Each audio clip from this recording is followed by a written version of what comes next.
एक बार फिर आपका स्वागत है मेरे चैनल पर। और दोस्तों, आज हमारा टॉपिक है सुनामी पर निबंध। सुनामी पर निबंध, ठीक है। तो दोस्तों, सुनामी पर निबंध पूछा जा सकता है, कई बार पूछा भी जा चुका है। तो किस प्रकार आपको निबंध लिखना है सुनामी पर? तो दोस्तों, प्राकृतिक आपदा में सुनामी पर निबंध की बात हम पर चर्चा कर रहे हैं आज। तो अभी तक आपने मेरे यूट्यूब चैनल को सब्सक्राइब नहीं किया तो कर दीजिए, वीडियो को लाइक करो, दोस्तों के साथ शेयर कर लें। सुनामी किस प्रकार लिखना है, इस प्रकार लिखना है, मैं अब बता रहा हूँ। देखिए, सुनामी एक तरह की प्राकृतिक विपदा है। यह सुनामी क्या है? ये प्राकृतिक विपदा है जो धन जीवन का सर्वनाश करती है, और धन और जीवन दोनों का सर्वनाश कौन करती है? सुनामी करती है। इस प्रकार के तथ्य इसके संबंधित लिखने, तो किस प्रकार लिखे हुए मैं पूरा एक बार बता देता हूँ। ये एक ऐसी आपदा है जिसमें समुद्र के तल से भयंकर कंपन होता है, तेजी से बड़ी लहरें श्रृंखला आसमान की और ऊंचाई की तरह जैसे पहुंच जाती हैं और विनाश का रूप धारण कर लेती हैं। भूकंप की वजह से सुनामी जैसे प्राकृतिक आपदा जन्म लेती हैं। इतिहास गवाह है कि सुनामी कितना खतरनाक है।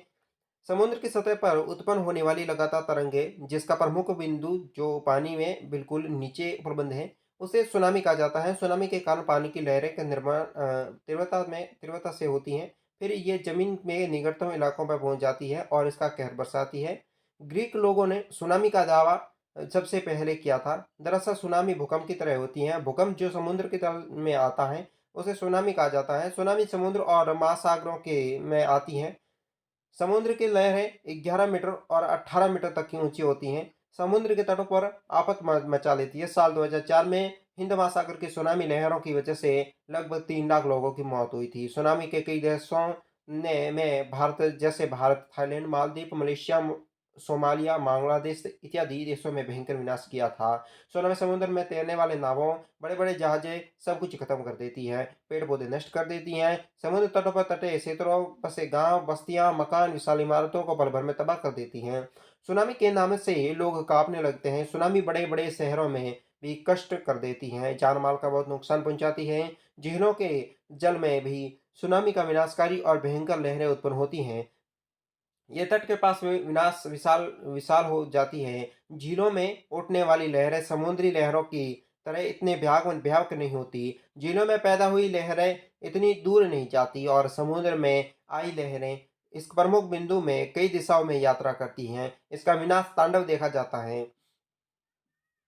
आज तक की सबसे ऊंची सुनामी अलास्का की खाड़ी में हुई है, जिसके कारण एक बहुत बड़ा चट्टान खाड़ी में गिर गया था। लहरों की ऊंचाई करीबन 524 मीटर ऊंची दर्ज की गई थी। साल 2004 में भयानक सुनामी हमारे देश ने भी देखी थी।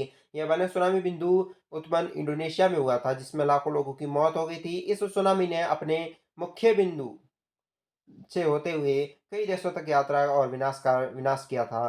थाईलैंड, मालदीव और बांग्लादेश भी इसके चपेट में आ चुके थे। समुद्र में जल, घर, कार, वाहन एवं दुकानें की जरूरी वस्तुओं सब बहा कर ले गए थे। कुछ लोग पानी में बह गए थे, उनकी मौत हो गई थी। सुनामी कब आएगा, ये किसी के लिए भी पाना बेहद मुश्किल है। जैसा कि सुनामी आती है, मनुष्य के पूर्व पशुओं को इनके आने का आदेशा हो जाता है। इसलिए ये सुरक्षित जगहों पर चले जाते हैं। समुद्र तट के निकट क्षेत्रों में रहने वाले लोगों को जानवरों के बदलते व्यवहारों पर नजर रखनी चाहिए। सुनामी की चेतना और उसका आभास होता है कि लोगों को अपने सुरक्षित स्थानों पर चले जाना चाहिए। जहां तक हो सके लोगों को ऊंची यानी कि सतहों पर आश्रय लेना चाहिए। कुछ लोग बहुत बेवकूफ़ी करते हैं और खड़े होकर सुनामी का भयानक नज़ारा देखते हैं। वो ऐसे दृश्यों में फ़ोटो खींचते हैं और मोबाइल में कैद कर लेते हैं। ऐसे में कई लोग सुनामी जैसे हादसों में बलि चढ़ जाते हैं। लहरें इतनी तेज होती है कि लोगों को डुबा ले जाती हैं। इन स्थानों पर जहां सुनामी अपने प्रबल अनुमान किए जाते हैं, सरकार को आपातकालीन निकासी योजना बनानी चाहिए। इससे लोगों को सुरक्षित निकाला जा सकता है। वर्ष 2004 में देश के कई इलाकों में सुनामी की चेतना सिस्टम लगवाया है। ये ऐसी कोई आपदा होने के पहले लोगों को सतर्क कर देती है। देश को जरूरत है कि एक आधुनिक चेतावनी सिस्टम लगाने के बारे में गौर करे। सुनामी यंत्रों को लगाने से सुनामी जैसे विपदाओं के विषय में लोग को चेतना की जा सके। सुनामी चेतना अगर सरकार द्वारा दी जाती है तो उसे मानना भी जरूरी है। समुद्री तट पर रहे लोगों को भूकंप संबंधी सूचना रहनी चाहिए। समुद्री तट की सारी जानकारी टेलीविज़न, रेडियो द्वारा पहुँचाई जाती है। ये ज़रूरी भी है कि भूकंप कितना तीव्र गति से आया है और कितनी दिशा में जा रहा है। ये सारी सूचना जनमानस के द्वारा ज़रूरी है। सुनामी के समय सुरक्षा किट जैसे पास रखने चाहिए, बहुत ज़रूरी हैं।